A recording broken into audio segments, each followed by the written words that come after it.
சுதந்திர தின விழா வார இறுதி விடுமுறையை முன்னிட்டு ஆகஸ்ட் 14 மற்றும் 15 ஆகிய தேதிகளில் கிளாம்பாக்கம், கோயம்பேடு, மாதவரம் உள்ளிட்ட இடங்களிலிருந்து சிறப்பு பேருந்துகள் இயக்கப்படும் என்றும், சொந்த ஊர் சென்று திரும்புவோரின் வசதிக்காக ஞாயிற்றுக்கிழமையன்றும் சிறப்பு பேருந்துகள் இயக்கப்படும் என அறிவிப்பு.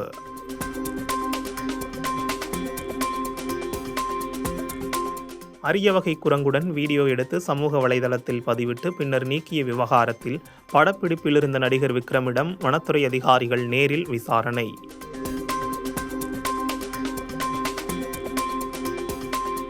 நாளை நடைபெறும் வெற்றி தமிழ்நாடு முதலீட்டாளர்கள் மாநாடு நிகழ்வை தொடங்கி வைக்க முதலமைச்சர் விஜயை சந்தித்து முறைப்படி அழைப்பு விடுத்தார் அமைச்சர் கீர்த்தனா.